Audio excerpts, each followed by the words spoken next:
தண்ணீர் மாநாடு உங்களுக்கு தெரியும், தண்ணீரின் தேவை என்னன்னு உங்களுக்கு தெரியும்.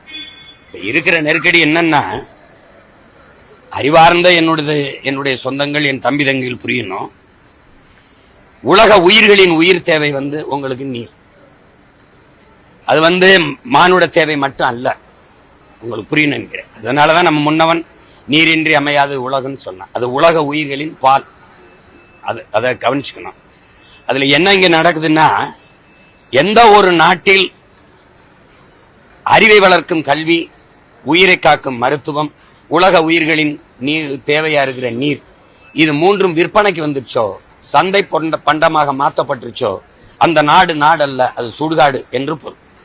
இதுல உலகத்துல 800 கோடி மக்கள் தொகையை நம்ம தொட்டுட்டோம். ஆனா 100 கோடி மக்களுக்கு தான் குடிநீர் இருக்கு. இதை நான் சொன்னா கூட நீங்க நம்மளைனாலும் நம்ம அறிவியலின் பெருநடையாளமா இருக்கிற அப்துல் கலாம் சொல்றாரு, 2 விழுக்காடு தான் உலக மக்களுக்கு குடிநீர் இருக்கு.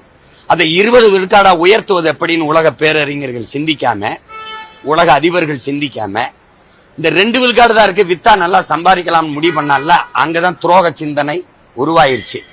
அதை சந்தை பொருளா மாத்தினதுனால மிக அத்தியாவசியமான தேவையா மாறிடுச்சு. இப்ப நான் கடையில வாங்கி குடிக்கிறேன், மற்ற உயிரினங்கள் என்ன செய்யுங்கிற கேள்வி இங்க எங்கேயும் எழல. இப்ப அதனால இந்த தண்ணீர் எப்படின்னா, நானும் நீங்களும் குடிக்கிறது தண்ணீர் தானான்னு முதல்ல உங்களுக்கு நான் உணர்த்தணும்.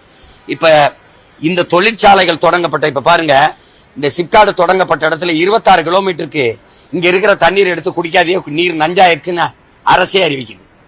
ஆனால் திருப்பி 2000-3000 ஏக்கர் நிலத்தை பறிக்குது இதே தொழிற்சாலையை கொண்டு வர. இப்ப இந்த விழிப்புணர்வு என் மக்களுக்கு வரணுமா வர வேணாம்? இப்ப நீங்க மீத்தேன் எடுத்த இடத்துல, ஸ்டெர்லைட் எடுத்த இடத்துல, அணு உலை வச்ச இடத்துல, எல்லா இடங்களையும் நீர் மஞ்சள் நிறத்துல வருவீங்க. அதுல சமைக்கிற சோறு இந்த எலுமிச்சன் சோறு மாதிரி மஞ்சளா வர என்ன? அப்ப நான் உணவச்சல நஞ்ச உண்ணுறேன். அப்ப இதை என் மக்களுக்கு கற்பிக்க வேண்டியது இருக்கு. எந்த காலத்திலையும் எனக்கு கிடைக்கல, என் தாய் தந்தையருக்கு கிடைக்காத குடிநீர் முதலாளிக்கு மட்டும் எப்படி கிடைக்குது?